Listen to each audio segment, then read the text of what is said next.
지금부터 SKT 해킹 사고에 대한 민간합동조사단의 2차 조사 결과를 말씀드리겠습니다.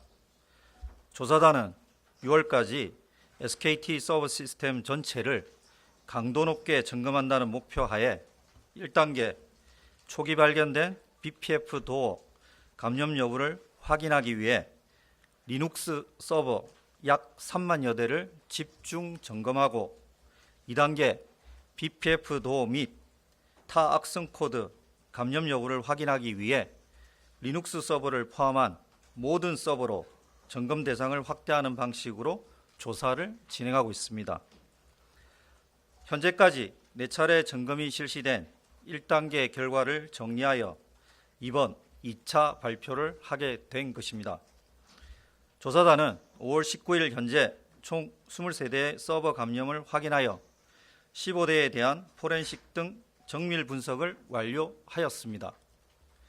나머지 8대에 대한 분석을 진행함과 동시에 타 악성 코드에 대해서도 탐지 및 제거를 위한 5차 점검을 진행하고 있습니다.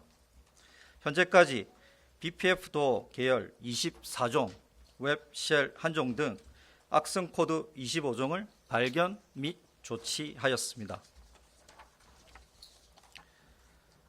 조사단은 BPF 도어 탐지를 위한 1단계 조사 과정에서 SKT의 리눅스 서버 약 3만여 대에 대해 4차례에 걸친 점검을 지난 5월 14일까지 진행하였습니다. 4차례에 걸친 강도 높은 점검은 1차 점검에서 확인한 BPF 도어의 은닉성, 내부까지 깊숙이 침투할 가능성 등을 감안하여 다른 서버에 대한 공격이 있었을 가능성을 확인하기 위한 목적이었습니다. 특히 4차 점검은 SKT 점검 과정에서 발견된 24종을 포함하여 국내외에 알려진 BPF 도어, 악성 코드, 변종 202종을 모두 탐지할 수 있는 툴을 적용하였습니다. 1차부터 3차까지 점검은 SKT가 자체 점검 후 조사단이 이를 검증하는 방식으로 진행하였으며 4차 점검은 조사단이 한국인터넷진흥원의 인력을 지원받아 직접 조사를 진행하였습니다. 조사단은 지난 1차 조사 결과에서 발표한 유출된 유심 정보의 규모가 9.82GB이며 가입자 식별키 임시 기준으로 약 2,696만 건임을 확인하였습니다. 또한 악성 코드는 4월 25일 1차 공지한 4종, 5월 3일 2차 공지한 8종 외 BPF 도어 계열 12종과 웹쉘 1종을 추가로 확인하였습니다. 1, 2차 공지는 악성 코드 특성 정보, 5월 12일 3차 공지에는 국내에 알려진 BPF 도어 계열 모두를 탐지할 수 있는 툴의 제작 방법을 6,110개 행정부처 공공기관 기업 등에 안내하여 피해 확산을 방지하고자 하였습니다. 한편 과기정통부는 타 통신사 및 주요 플랫폼 기업 대상으로 유사한 사고가 발생할 가능성에 대비해 사건 초기부터 관련 업계와 긴밀히 대응을 해왔습니다. 이를 위해 5월 3일 연휴 기간 중에도 장관이 통신 3사 및 주요 플랫폼 4개 기업의 보안 리더들과 만나 현 보안 상황을 점검하고 향후에도 철저한 점검과 대응을 당부한 바 있습니다. 또한 5월 12일부터는 통신사 및 플랫폼사 보안 점검 TF를 운영하여 타 통신사 및 플랫폼 4개사에 대해 1 또는 주 단위로 점검 결과를 확인하고 있습니다. 이와 함께 중앙행정기관, 지자체, 공공기관은 국정원 주관으로 점검을 진행 중으로 현재까지 민간, 공공분야 모두 신고된 피해 사례는 없습니다. 1차 발표 이후 공격을 받은 정황이 있는 서버는 추가로 18대가 식별되어 현재까지 총 23대가 공격을 받은 정황이 있는 것으로 확인되었습니다. 총 23대 중 15대는 포렌식, 로그 분석 등 정밀 분석을 완료하였으며 나머지 8대는 5월 말까지 분석을 완료할 예정입니다. 분석이 완료된 15대 중 개인정보 등을 임시 저장하는 2대를 확인하였습니다. 이에 조사단은 5월 18일까지 2차에 걸쳐 자료 유출 여부에 대한 추가적인 조사를 실시하고 조사단 전체 회의를 5월 14일, 5월 18일 2차례 진행하였습니다. 해당 서버는 통합 고객 인증 서버와 연동되는 서버들로 고객 인증을 목적으로 호출된 단말기 고유 식별번호 IMEI와 이름, 생년월일, 전화번호 등 다수의 개인정보가 있었습니다. 한편 침해 사고 발생 후 복제폰으로 인한 피해 우려로 IMEI 유출 여부에 대한 국민적 관심이 높았었습니다. 이에 조사단은 조사 초기 IMEI가 저장된 38대 서버의 악성 코드 여부를 집중적으로 점검하여 감염되지 않았음을 확인하고 1차 조사 결과를 발표한 바 있습니다. 이후 악성 코드가 감염된 서버들에 대한 정밀 포렌식 분석 중 연동 서버에 일정 기간 임시로 저장되는 파일 안에 IMEI가 포함되고 있음을 확인하게 되었습니다. 동 과정에서 조사단은 해당 서버에 저장된 파일에 총 29만 1,831건의 IMEI가 포함된 사실을 확인하였습니다. 조사단이 2차에 걸쳐서 정밀 조사를 한 결과 방화벽 로고 기록이 남아있는 24년 12월 3일부터 25년 4월 24일간에는 자료 유출이 없었습니다. 다만 최초로 해당 서버의 악성 코드가 설치된 시점인 22년 6월 15일에부터 로고 기록이 남아있지 않은 24년 12월 2일까지는 자료 유출 여부가 현재까지는 확인되지 않았습니다.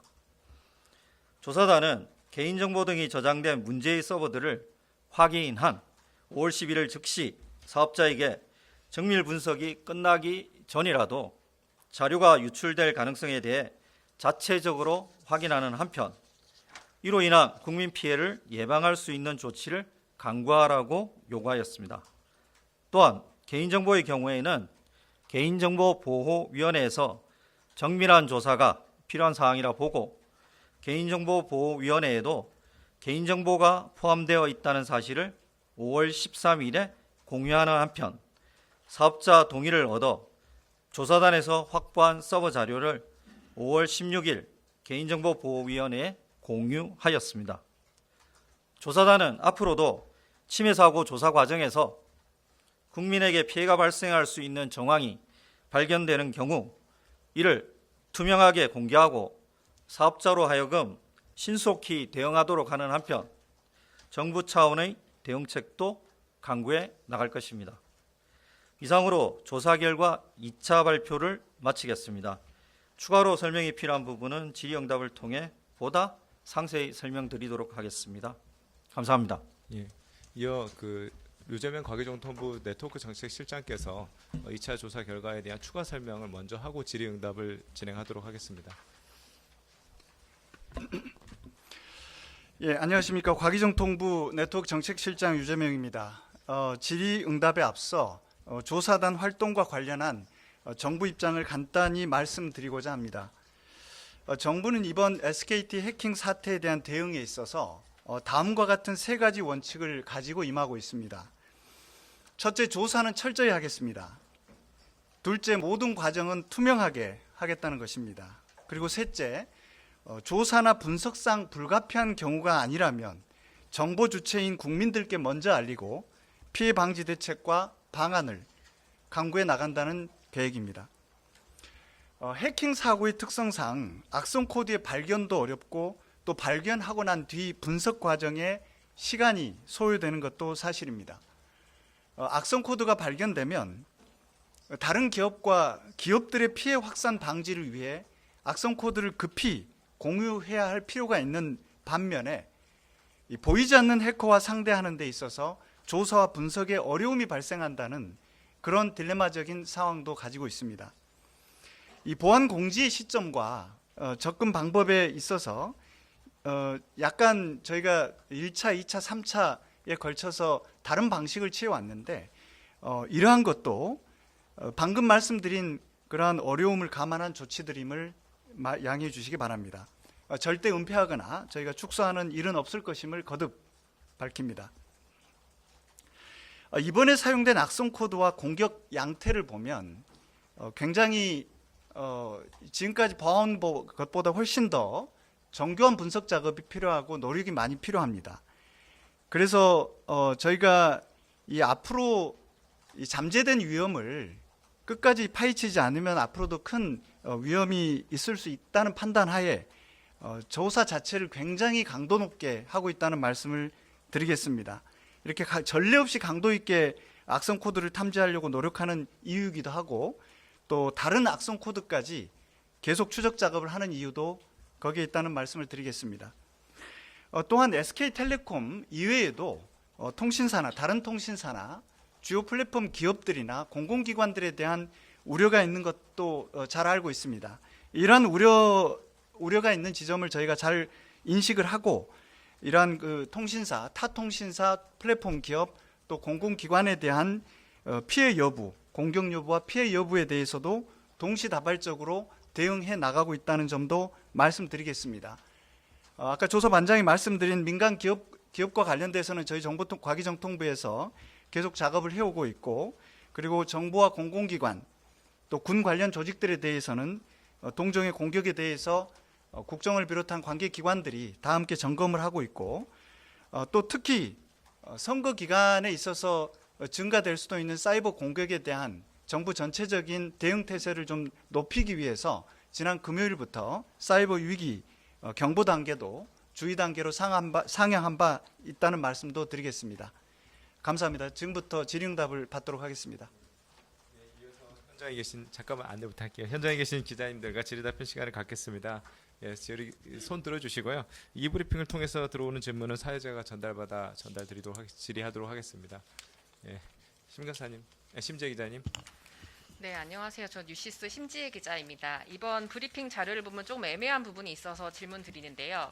일단 2022년 6월 15일을 악성 코드가 설치된 시점이라고 보시는 근거가 어디에 있는지 궁금하고 또 그것 때문에 로그 기록이 남아있는 동안만 유출 여부가 확인되지 않은 것이지 그 전은 확인되지 않은 것이니까 유출 가능성이 있다고 보는 게 보안 전문가들의 지적입니다.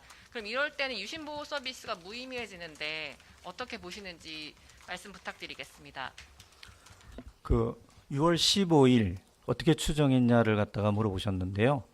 그 포렌식을 하면서 악성 코드가 설치된 날짜들을 전문가들이 분석을 합니다. 그걸 갖다가 확인하면서 데이터들을 갖다가 정확하게 추적을 해서 조사단이 2차례에 걸쳐서 심도 있게 검토한 뒤에 확정한 결과입니다. 전문가들을 갖다가 믿어주시면 감사하겠습니다. 두 번째, 유출되지 않은 것이나 가능성이 보인다라는 전문가들이 있으시다고 말씀을 하셨지 않습니까? 그 최근에 로그가 남아 있는 부분에 대해서는 유출이 되지 않은 것은 분명하고요. 그 이전에 대한 부분은 추정을 갖다가 그렇게 하는 전문가들이 있을지는 모르겠지만 지금 상태로서는 그 조사단에서는 팩트, 지금 그 기간에 대해서 자료가 남아 있지 않기 때문에 어떤 추정도 어렵다. 대신에 저희가 수사 상황이라든지 또 다른 추정 근거인 다크웹이라든지 이런 데를 모니터링을 하고 있습니다. 여기서 아직까지 확인된 바가 없습니다. 세 번째, 유심보호 서비스. 그 유심보호 서비스 관련된 그 부분은 제가 좀 보충 설명드리겠습니다. 저희가 이렇게 그 구체적으로 IMEI가 노출이 되었다는 사실 또 그리고 분석 결과를 말씀드린 거는 29만 건에 대해서는 유출이 안 됐다는 그런 자신감 때문에 저희가 직접 확인해 드리는 것이고요. 이제 문제는 그 이전의 기간 동안의 그 유출 가능성과 그거 됐을 때 이제 그 유심 보호 서비스 이거에 대한 불안감을 말씀하셨는데요. 저희가 이제 그런 아까 반장이 설명드렸지만 그 이전에 일반적인 보안 전문가들이 그 로그 분석 기간이 안 남아 있을 때 유출 가능성에 대한 말씀들을 하시는 분도 있고, 그다음에 이제 이번에 BPF 도어라는 이 공격 그 양태가 상당 기간 장기간에 걸쳐서 은닉하고 활동이 그 일반적인 뭐 그런 것들하고 좀 차이가 있는 점들이 있어서 이 4개월간의 로그 기록이 있는 상태의 공격 패턴, 행동 양태하고 그걸 가지고 또 어떻게 판단할 것이냐, 뭐 이런 것들에 또 다른 그 의견들 갖고 계시는 뭐 전문가들도 있습니다. 그래서 저희가 지금 확인한 상황에서는 가능성에 대한 이야기를 하는 거는 좀 어렵다는 판단이고요. 그렇다면 정말 최악의 경우에 유심 보호 서비스는 어떻게 되는 거냐? 최악의 경우라 하더라도 저희가 다각도로 이 문제의 서버를 발견한 즉시 사업자에게도 일단 분석 과정이 끝나기 전이라도 모든 가능성에 대비하라고 요구한 것도 이제 그런 지점인데요. 그래서 이따 오후에 SK텔레콤이 설명이 있을 거라고 생각됩니다만 그 부정가입 접속 방지 시스템, 이른바 FDS라고 하는 그 시스템에서의 그런 기술적 고도화 작업이 이따가 좀 설명을 들으시겠습니다만 기존의 설사 복제폰, 쌍둥이 폰이 만들어졌다 하더라도 기존의 그 폰 자체가 그런 것들이 무용지물이 되는, 무력화되는 그런 시스템이어서 저희는 기술적으로 그런 우려가 없다는 판단을 하고 있습니다. 그리고 또 다양한 방식으로도 제조사하고도 저희가 확인하는 그런 과정을 거치고 있는데요. IMEI 값이 노출된 IMEI 값은 15자리의 숫자 조합인데 그 숫자 조합만 가지고는 복제폰, 쌍둥이폰은 원천적으로 불가능하다는 것이 제조사들의 해석입니다.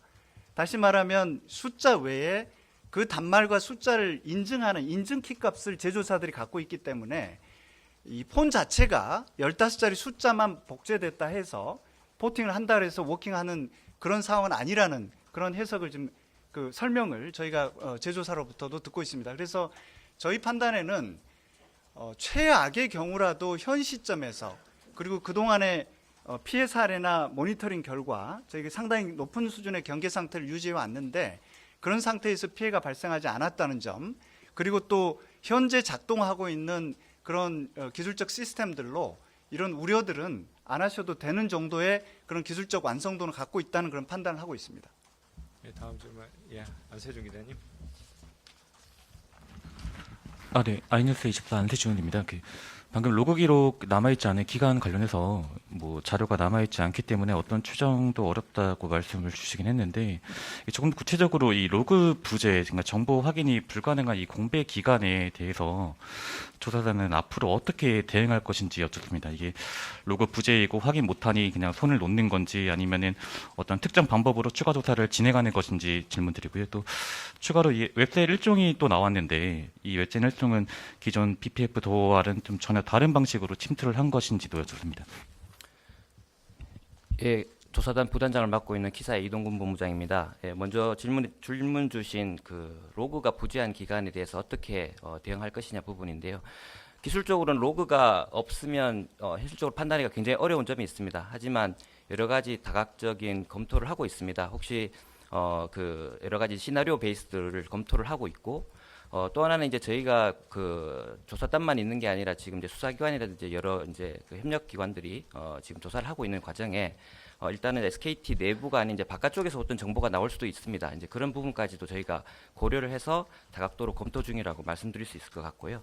그리고 웹쉘 한 종은 말씀드렸던 그 데이터가 임시로 저장되어 있던 그 서버에서 최초 발견됐는데 그 웹쉘은 일반적으로 우리가 널리 알려진 웹쉘이었습니다. 뭐 BPF도처럼 이렇게 은닉성을 가지거나 그런 게 아니라 기본적으로 홈페이지를 장악하는 기술에서 많이 널리 쓰이는 그런 형태의 웹쉘이었고 지금 이 웹쉘이 결국은 아까 기자님도 물어보셨지만 최초 감염 시점하고 연관되어 있는 부분이 있습니다. 최초 설치됐던 게 이 웹쉘이 설치되고 그 이후에 이제 BPF도 악성 코드가 설치되는 시간 순서로 되어 있기 때문에 그 부분이고 이 웹쉘은 기자님 말씀하신 것처럼 이제 저희 조사 과정 중에 최초 언제 감염됐는 시점을 알려주는 이제 중요한 요소로 작용했고 그것이 뭐 특별히 아주 뭐 이렇게 탐지가 안 되거나 그런 게 아니라 일반적인 웹쉘이 사용됐다고 말씀드릴 수 있을 것 같습니다. 예, 다음 질문하실 기자님. 손을 많이 들어주셔서 좀 왔다 갔다 하면서 질문하겠습니다. 이미경 기자님 이미정 기자님 질문하십시오. 네, 저 이데일리 임유경 기자인데요.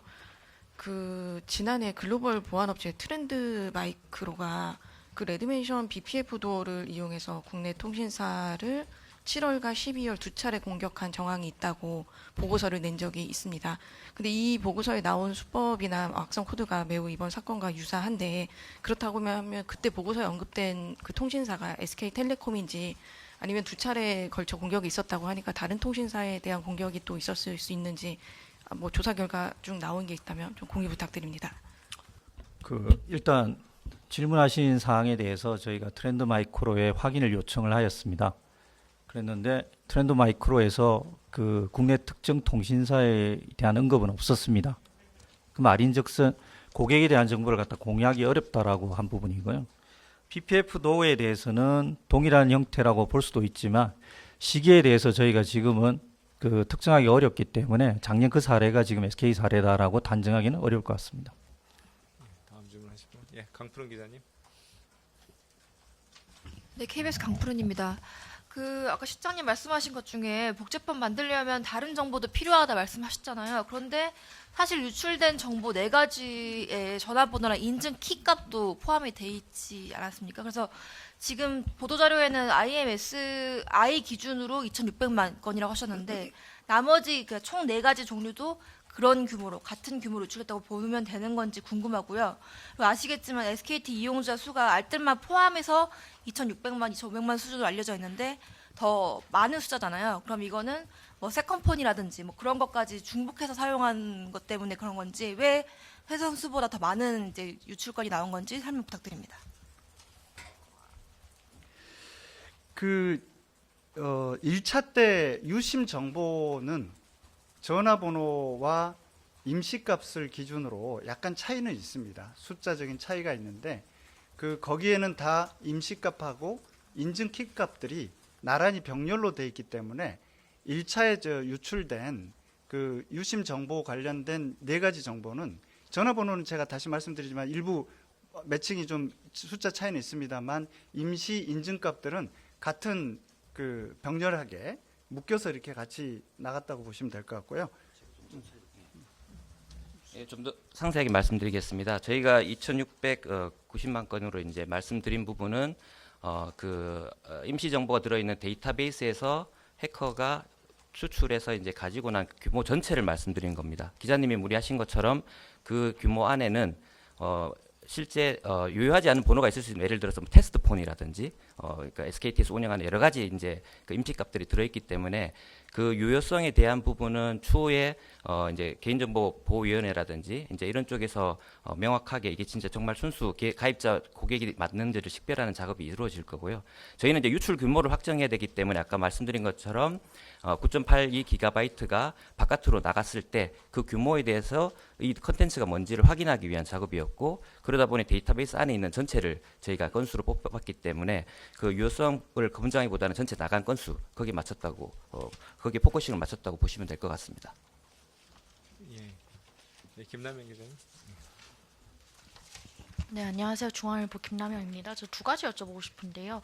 처음에는 1차 조사 결과 때는 IMEI가 유출되지 않았다고 좀 분명하게 얘기를 하셨던 것 같은데 2차 결과에서는 사실 좀 유출됐을 가능성도 있다는 식으로 열어두신 거잖아요. 가능성을. 이렇게 달라진 이유가 좀 무엇인지 구체적으로 말씀해 주시면 감사하겠습니다. 좀 1차에서보다 약간 축소 발표된 것, 1차에서 축소 발표한 것은 아니신지가 궁금하고요. 두 번째로는 말씀하신 대로 IMEI가 유출되면은 그 자체로는 이제 복제폰이 어려울 수 있긴 하지만 다른 정보와 결합되는 거에 대해서 다들 좀 우려하고 계시는 바가 있는데, 그러면은 지금 그런 아까 조치 지금 하고 있는 조치만으로 충분하다는 식으로 말씀하셨지만 추가적으로 소비자가 해야 되는 다른 조치가 있는지가 좀 궁금합니다.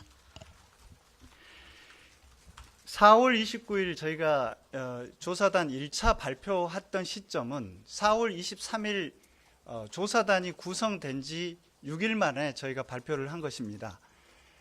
조사 초기였고 그 당시에 이 사종에 대한 그런 논란, 그리고 그 시점에서 이제 복제폰에 대한 국민적 우려가 크셨고 사회적으로 논란이 좀 증폭되는 시기였기 때문에 저희가 그 부분은 침투와 관계없이 IMEI가 저장된 모든 서버를 제출받아서 그 서버에 대한 분석 작업을 긴급히 한 것입니다. 거기에서 이제 IMEI를 담고 있는 서버들, 그 서버들이 공격받은 흔적이 있는지 또 유출이 돼 있는지를 그 단계에서 저희가 확인을 해서 1차적으로 이 서버를 보관하고 있는 IMEI 정보를 보관하고 있는 서버들은 공격받은 흔적이 없고 유출되지 않았다는 것을 확인하고 발표를 해서 이 광범위하게 확산됐던 그런 우려를 좀 해소하자는 목적이었고, 그거는 저희가 그 시점에서 조사 일주일 단계에서 3만 대를 모두 보고 모든 조사 과정을 마칠 수 있는 시기가 아니었기 때문에 1차 조사한 그 차원이고, 그리고 그 1차 조사에서도 신뢰성 있고 또 그 정도 분석 결과는 발표할 수 있다는 그런 판단하에 저희가 이제 발표를 하게 된 것이고요. 그리고 이제 4차에 걸친 강도 높은 조사 작업이 계속 반복이 되면서 이 IMEI 값을 호출하는 과정, 뭐 이런 그런 시스템에서 이 자료가 있다는 걸 저희가 이제 추가로 발견하게 된 겁니다.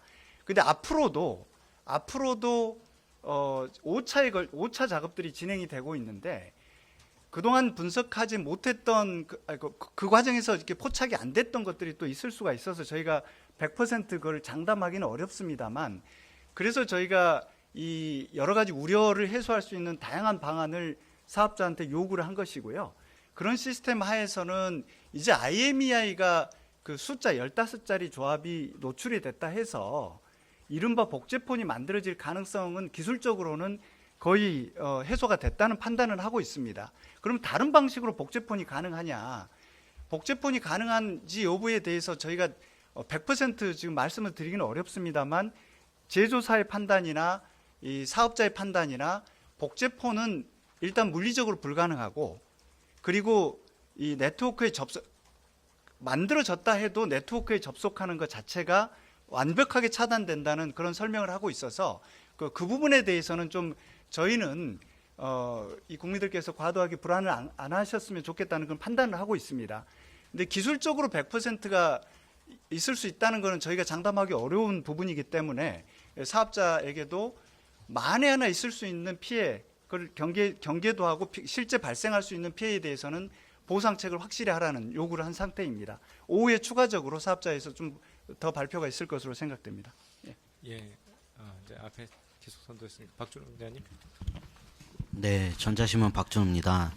그 로그 기록이 지금 없는 이유가, 지금 개인정보보호법에서는 2년치 로그 기록을 보관하도록 되어 있는데요. 그러면 이거는 해커가 같이 탈취를 해간 것인지, 그렇다면 이 SK텔레콤은 이 로그 기록이 없다는 것을 몰랐던 것인지 궁금하고요. 그리고 이번 합동조사 현재 2차까지 현재 진행한 과정에서 해커가 누구인지에 대한 정황이 좀 확인된 게 있는지, 이게 지금 거의 3년 가까이 유출됐음에도 피해 사례는 없다고 말씀을 주셨는데, 그리고 아까 웹쉘도 일반적인 형태라고 하셨으면 이게 뭐 금전 탈취 목적이 아닌 뭐 북한이나 해커 집단의 과시용 해킹으로 봐도 볼 여지도 있는 것인지, 그리고 지금 공공기관 등은 국정원 주관으로 많은 분이 같은 맥락으로 공공기관 국정원 주관으로 아까 점검한다고 말씀하신 것도 지금 제가 질문 드린 것과 연관이 있는 것인지 궁금합니다. 제가 세 번째 거 먼저 말씀을 드리면, 그 피해 확산 방지를 위한 조치는 꼭 민간 기업만이 아니라 공공 영역에 대해서도 꼭 필수적입니다. 그래서 저희가 민간 기업도 6천여 개 가까이 하면서 공공기관 국정원과도 공유를 하면서 공공기관에 대한 점검을 갖다가 차질 없이 진행을 하고 있습니다. 앞부분에 약간 기술적인 부분은 부단장께서 말씀을 드리도록. 네, 기자님 문의하신 첫 번째 이제 로그 관련돼서 말씀드리겠습니다. 그 개인정보보호법에 따라서 보관해야 되는 거는 개인정보를 저장 처리하는 이제 법적으로 정해진 시스템이 있습니다. 거기에 대해서는 그 기록이 남지만, 지금 저희가 이제 임시 저장돼 있다고 말씀드린 그 서버는 실질적으로는 그런 목적으로 쓰인 게 아니라 데이터베이스에서 요청을 받아서 이제 처리하는 그런 목적이다 보니 거기에는 그런 룰이 적용이 안 돼 있었습니다. 그러다 보니 볼 수 있는 로그가 방화벽, 그러니까 인터넷으로 나가는 그 구간에 남아 있는 최종적인 로그를 저희가 확인할 수밖에 없었고, 거기에 있는 남아 있는 기간에 있는 로그가 아까 말씀드린 처럼 장기간 보관하는 게 아니라 한 4-5개월 걸치만 보관하고 있었기 때문에 앞쪽에 이제 그 최초 시점하고 연결짓는 로그가 부재하다고 말씀드릴 수 있을 것 같습니다. 그리고 네, 해커가 지운 거는 저희가 확인이 안 돼요. 왜 방화벽 자체에다가 해커가 임의로 지우거나 그러면 저희가 흔적이 있는데 그런 건 확인되지 않았습니다. 그리고 이제 해커가 누구인지 부분은 저희 조사단 입장에서는 좀 말씀드리기 어려운 부분이 있습니다. 결국 범인과 관련돼 있는 부분이기 때문에 이 부분에 이제 수사기관에서 수사가 진행되는 부분이기 때문에 추후에 그 결과를 좀 봐야지만 알 것 같습니다. 네, 이상입니다. 예, 다음 질문. 한 가지만 그 우리 박 기자님 질의하신 것 중에 이제 그 해커의 특정과 특징과 관련돼서 북한 소행 그런 거 말씀하시면서 이제 공공기관 점검이 그런 차원에서 이루어지는 질문을 하셨는데, 저희는 그런 공격자에 대한 그런 것들은 지금 수사기관과 또 그런 북한이나 테러, 국제 테러 뭐 이런 것들은 정보기관에서 하실 거라고 생각이 들고요.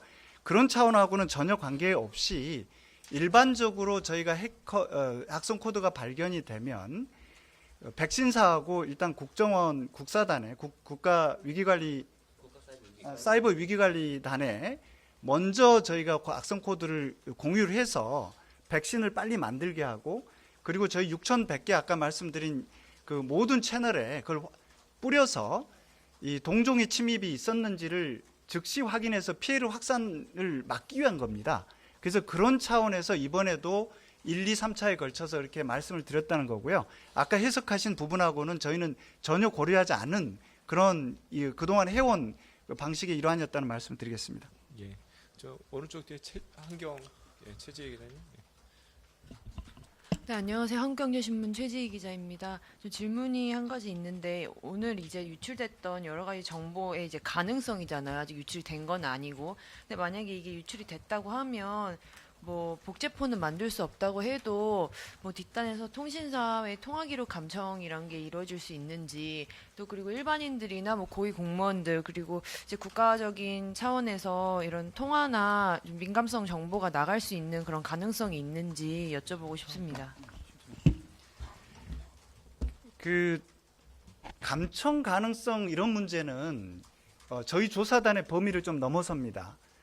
그리고 저희가 여러 가지 가능성에 대비해서, 예컨대 이제 우리 전자신문 박준호 기자님 질의하신 거하고도 좀 그 비슷한 맥락인데, 그동안에 이제 해외에서들 있었던 여러 가지 사례들도 저희가 같이 이렇게 분석을 하면서 이 사업자 측에다가 여러 가지 경제적 또는 다른 목적의 여러 가지 그 위험성에 대한 판단을 하고, 예, 그런 부분에도 뭔가 대응이 필요하다는 저희가 요구는 한 상태인데요. 그 지점과 관련돼서 저희가 직접 과기정통부나 조사단이 확인해 드릴 부분은 지금 없다고 말씀드리겠습니다. 예, 정두영 기자님. 네, 조선비즈 정두영 기자인데요. 제가 세 가지 여쭤보고 싶습니다. 그러니까 악성 코드가 최초로 설치됐다는 시점이 2022년 6월 15일로 이렇게 말씀하셨는데, 이 공격을 SK텔레콤이 최초로 인지한 시점을 정확하게 언제로 봐야 되는지가 좀 궁금하고요. 두 번째로 사업자가 수행해야 할 다양한 보안 조치가 법률상에 정해져 있는 걸로 알고 있는데, 조사 과정에서 발견된 SK텔레콤의 보안 조치 미흡 사항이 있다면 좀 같이 공유 좀 부탁드리면 좋을 것 같습니다. 마지막으로 1차 조사 결과와 비교해서 악성 코드의 종류와 그리고 감염 서버의 대수도 증가했는데, 소비자 입장에서는 내 유심 정보의 복제가 좀 높아진 건 아닌지 이런 게 좀 궁금할 것 같아서요. 그리고 이번에 추가 발견된 걸로 위험성이 더 높아진 게 있는지, 개인 정보의 악용 위험성은 뭐 증가한 게 있는지 이런 거 어떻게 평가하시는지 궁금합니다. 첫 번째 설치 지점이 6월 15일이라고 밝혔는데, SK가 인지한 거는 이번 사고가 나고 난 뒤에 본인들도 포렌식하고 있는 상황이 있고요. 저희가 포렌식을 해서 정보를 공유하는 부분이 있습니다. 그러니까 사고 이후에 인지를 했다고 보시면 될 것 같습니다.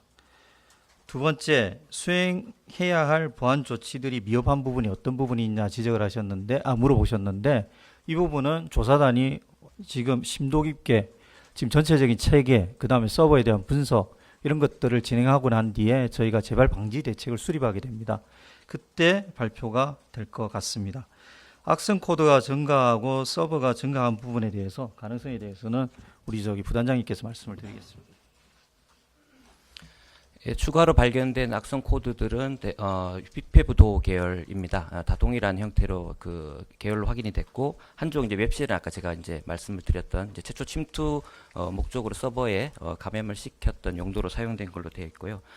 지금 이제 걱정하시는 지금 유출되어 있는 개인 정보라든지 이런 게 더 향후에 이제 위험성으로 증가할 부분이 있는 거에 대한 문의와 관련해서는 현 시점에서는 지금 유출이 확인이 아직 안 된 건 맞습니다. 근데 저희가 이렇게 이제 국민들에게 알리는 위협은 혹시라도 있을 이제 잠재적인 문제점에 대한 부분이고요. 그 부분은 개인정보 유출과 관련해서는 지금 개인정보보호위원회에서 지금 면밀하게 지금 살펴보고 있는 부분이고. 국민분들도 이렇게 투명하게 알려드려야지 혹시 모를 위험에 대해서 일단 대비할 수 있는 그런 계획이 되기 때문에 그 부분에 대해서 저희가 이제 알려드리는 거고 현재 갑자기 뭐 이걸로 인해서 위험도가 뭐 갑자기 확 늘었다라든지 그런 징후는 아직 보이고 있지는 않습니다. 예, 김지훈 기자님. 안녕하세요. 저 국민일보 김지훈입니다. 그 지금 말씀하신 것을 종합하면은 이 복제폰, 즉 쌍둥이 폰을 만드는 것이 기술적으로 아예 불가능한 것인지, 즉 가능성이 아예 없는 일인지, 혹은 기술적으로 물리적으로 가능은 하지만 유심보호 서비스를 활성화했을 경우 이것을 실질적으로 사용하는 것이 불가능하다는 뜻인지 전자인지 후자인지가 궁금하고요.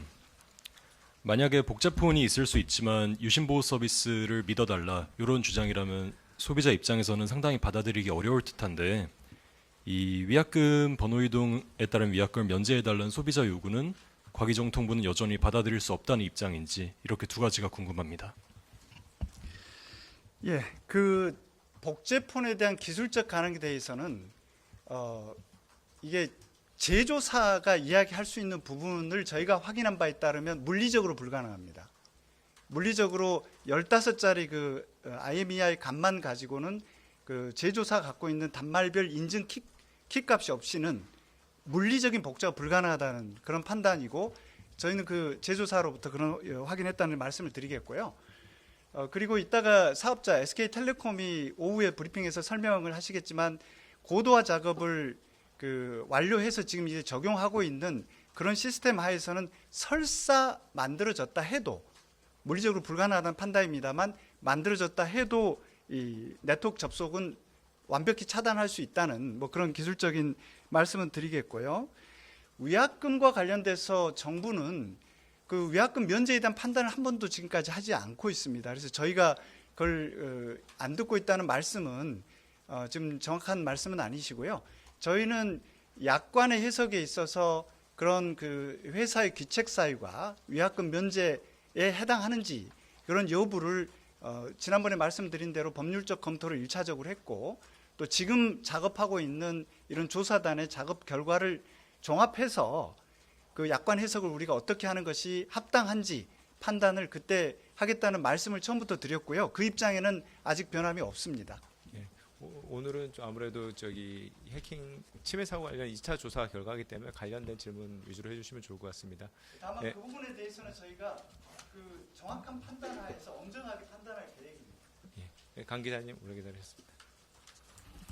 지금 발표 자료 보면 1에서 3차 점검은 SK텔레콤이 그리고 4차 점검은 키사와 같이 이루어졌다고 했는데 추가 감염된 서버는 몇 차수 조사에서 확인된 건지 각 차수별 상세 점검 내용 공유해 주시면 감사하겠고요. 그리고 로그 기록이 남아있지 않은 기간에 자료 유출 여부가 현재까지 확인되지 않았다는 건 결국 유출 가능성을 배제할 수가 없다는 건데 정부 차원에서 이 기간 IMEI에 대응되는 고객에 대한 임시 조치를 SK텔레콤 측에 지시한 게 있는지 궁금합니다. 그리고 마지막으로 사고가 PPF 도어가 아닌 웹쉘로 시작됐다면 사실 조사 방향도 달라지는 부분이 있을 것 같은데 이번 조사에서 추가 발견되면서 조사 방향에서 달라지는 부분이 있는지 설명해 주시면 감사하겠습니다. 네, 지금 식별된 이제 그 23대의 서버 같은 경우에는 그 1에서 3차 사이에 발견이 된 부분이고요. 4차는 저희가 키사 직원들을 일단 투입해서 직접 점검하는 과정 중에는 확인된 건 없습니다. 그리고 아까 말씀드린 이제 웹쉘 발견 이후에 조사 방향의 변화에 대해서는 아까 저희가 브리핑 자료에 들어있지만 단계가 이제 1, 2단계로 나눠져 있습니다. 첫 번째는 이제 BPF도의 어떤 위험성이라든지 이런 걸 감안해서 전체 그 리눅스 서버에 대한 집중적인 점검을 실시하였고요. 웹쉘 이후에 혹시 나올 수 있는 여러 가지 이제 가능성, 다른 악성 코드라든지 다른 OS에도 있는 부분에 대해서는 2단계 방법을 통해서 저를 접근할 계획입니다. 예, 다음 질문. 예, 김 기자님. 제가 그 아, 조사 예. 과정을 약간 부연 설명을 드리면 그 직접적 비교는 힘들지만 저희가 6차례 사전에 민간합동 조사단을 갖다가 조사한 바가 있습니다. 근데 망법상으로 저희가 조사의 범위를 갖다가 보시면 원인 분석, 피해, 그다음에 재발 방지 대책 이렇게 해서 특정 공격을 받은 서버 중심으로 저희가 조사를 보통은 합니다.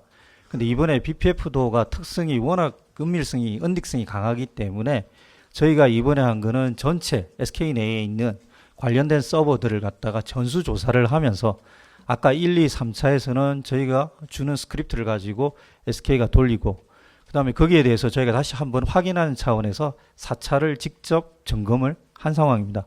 그리고 앞으로도 여기에 대해서 혹시라도 웹쉘과 같이 또 다른 가능성을 갖다 열어두고 5차를 갖다가 지금 진행하고 있는 상황입니다.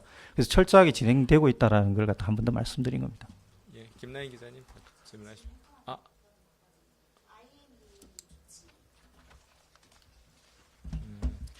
예, 아까 제가 말씀드린 바와 같이 이 IMEI가 노출이 됐기 때문에 그게 유출될 가능성에 대한 그 대비를 저희가 이 문제의 서버를 확인한 5월 11일 일요일이었는데요.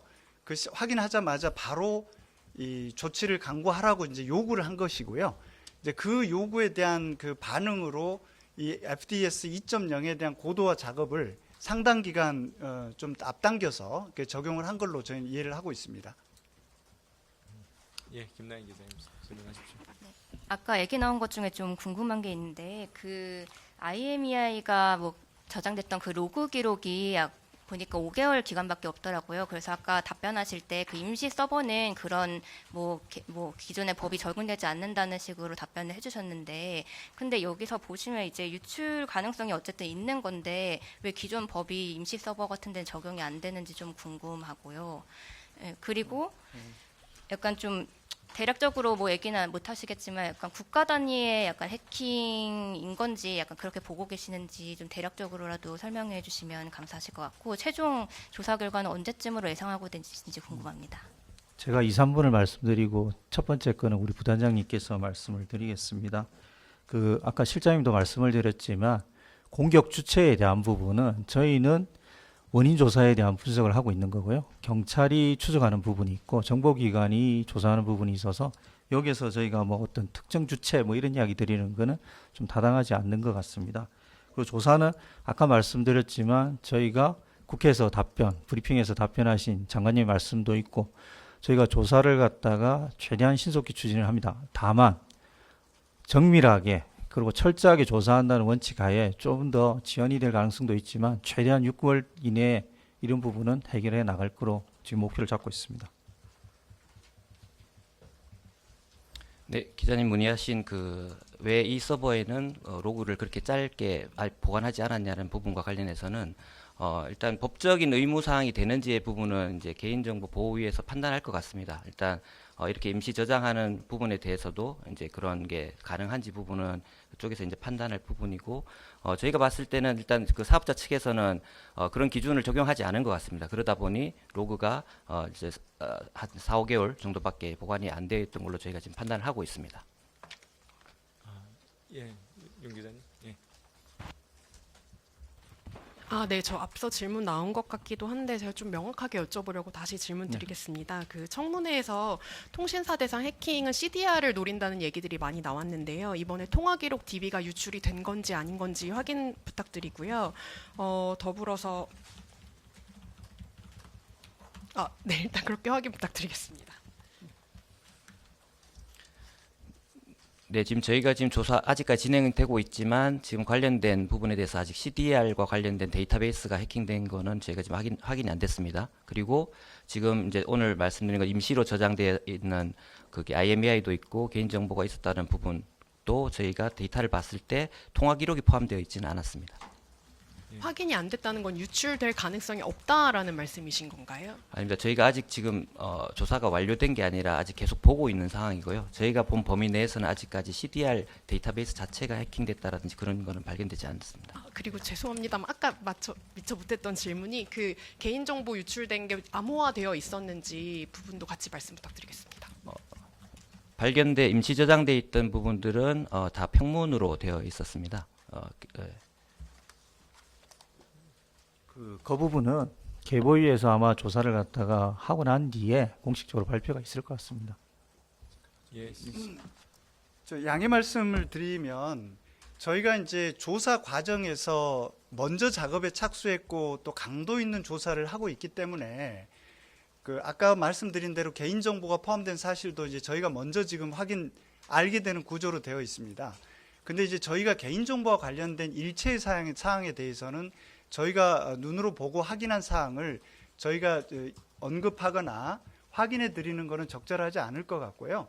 저희는 다만 개보위에 조사 과정에서 이런 것들이 발견되면 알려드리고 또 이 조사가 별도로 독립적으로 이루어지고 있기 때문에 보다 좀 신속한 조사가 이루어질 수 있도록 저희가 확보한 서버를 또 법적으로도 논란이 있기 때문에 저희가 직접 전달은 못하는 상황이어서 사업자 동의를 얻어서 최대한 시간 지체 없이 이 확보된 서버들을 공유할 수 있는 그런 정도 같이 이렇게 좀 협조를 하고 있다는 말씀만 드리겠습니다. 그래서 저희 조사단이나 저희 입장에서는 개인정보와 관련된 일체의 저희 언급은 저희가 할 수 있는 부분이 아니라는 점을 좀 양해해 주시면 감사하겠습니다. 예, 시간 관계상 질문 한 2개 정도만 받고 이제 브리핑 마무리하고 추가 질문하는 걸로 현장에 계시는 분들께 하도록 하겠습니다. 예, 제일 뒤에 이기우 기자님.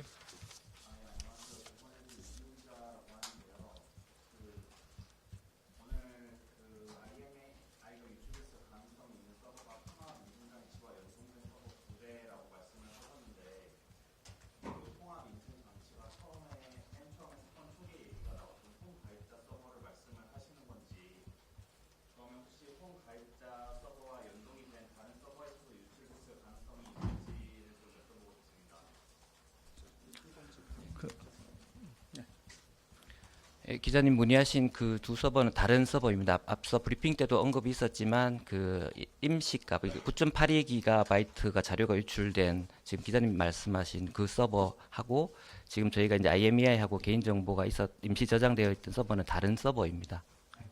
예. 네네.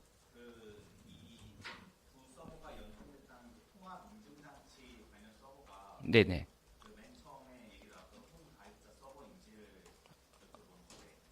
아닙니다. 네, 네. 그 연동이란 말은 그 가입자 정보가 있는 서버 앞쪽에서 이제 그 어떤 고객이나 아니면 이제 관련된 요청을 처리하는 그런 서버를 말씀드린 겁니다.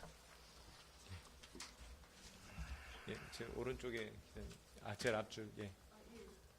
어디 소속 예. 예. 아직 확인된 건 아닌 걸로 알고 있는데 그 아반티 VPN 침투라고 많이 알려져 있는데 혹시 이 부분에 대해서 좀 아시는 바가 있는 질문하고 두 번째 질문은 이 정도 피해면 최근에 공격이 된 게 아니라 그 전에도 단연간 지속돼 온 걸로 볼 수도 있을 것 같은데 여기에 대한 혹시 견해 같은 게 있는지 예, 이반티 관련해서는 저희가 지금 조사를 현재까지 지금 저희가 조사한 부분에서는 일단 특이점은 지금 발견되고 있지 않습니다. 그리고 두 번째 질문하신 건 제가 정확하게 못 들어서 네. 이 전에도 네. 알려지지 않았지만 이 전에도 단연간 이런 공격이 지속돼 온 것이라고 생각할 수도 있는데 이번에 이 정도 규모라면 네. 어떻게 견해 같은 게 혹시 있으신지? 일단 지금 말씀드린 것처럼 초기 22년 6월까지 이제 거슬러 올라가는 지점이 있기 때문에 일단 장기간 일단 활동이 있었던 걸로 보이고 하지만 이제 전반적인 이제 뭐 침투 시점 경로는 저희가 이제 조사를 전반적으로 마치는 시점에 어떤 종합적인 검토를 통해서 판단을 해봐야 될 것 같습니다. 이 부분 잠깐 좀 여러 저희들도 조사반 외에도 다양한 보안 전문가들하고도 지금 계속 자문을 구하면서 저희가 방향을 잡고 또 해 나가고 있는데요. 이게 BPF도 이 코드, 악성 코드 자체의 특성들이 굉장히 좀 복잡한 것 같습니다. 이게 자료 탈취의 목적인지 다른 목적인지, 그리고 또 이 다른 목적이라면 이제 여기 남아 있는 서버의 악성 코드가 그 안에 있는 서버에 관심이 있어서 들어온 건지, 아니면 그 다음 단계의 공격 거점으로 지켜보다가 더 깊숙한 데로 침투하기 위한 그런 거점 역할을 하는지, 뭐 이런 것들이 굉장히 시나리오가 다양하고 목표가 다양해서 저희가 일반적으로 예를 들어서 이제 그 상업적인 목적이나 경제적인 목적으로 했을 때 그 특정 그 데이터베이스를 타겟으로 해서 탈취를 하고 다크웹 같은 데서 거래를 시도하고 막 이런 것들하고는 좀 양상이 달라서, 과연 그 발견된 서버들에 들어온 목적이 뭘까, 이런 것들도 지금 좀 면밀하게 좀 보고 있다는 좀 말씀을 좀 드리겠습니다. 그럼 이제 50분 됐는데 정말 마지막으로 그럼 하나만 받고 마무리해도 되겠습니다. 네. 네. 구 기자님, 네, 마지막으로 하시죠. 네. 네, 안녕하세요. 파이낸셜 뉴스 구자윤 기자입니다. 기술적인 얘기는 충분히 나온 것 같아서 이건 유재명 실장님이 답변해 주시는 게 좋을 것 같은데, 조사를 6월 말까지 한다고 하셨는데, 그러면은 SKT는 이 기간까지 신규 가입을 못하게 되는 건지, 아니면 신규 가입 그 중단 기간은 그 유심 수급 상황과 연계된 건지, 그걸 좀 여쭤보고 싶습니다. 네. 지금 저희가 이제 신규 가입과 관련돼서는 처음부터 일관되게 원칙은 유심 교체를 원하는 기존 가입자의 이익이 가장 우선돼야 된다는 판단입니다. 유심 물량이 부족한 상황에서 기존 유심 가입자의 대기 상태, 또 바꾸려는 수요가 있는데 그 물량이 다른 곳에 신규 가입에 사용된다는 것은 허용될 수 없다는 입장이고, 허용돼서는 안 된다는 입장인 것이고요. 그 부분은 사업자도 충분히 공감을 하고 있다고 생각됩니다. 그래서 이제 이게 그 다양한 이 변수들, 다양한 상황들 종합적으로 고려해서, 그렇지만 가장 중요한 건 기존 가입자들의 그 유심 교체 수요가 어떻게 지금 충족이 되고 있는지, 그거에 대한 판단에 따라서 결정할 문제이지, 다른 요소는 전혀 고려하지 않고 있습니다.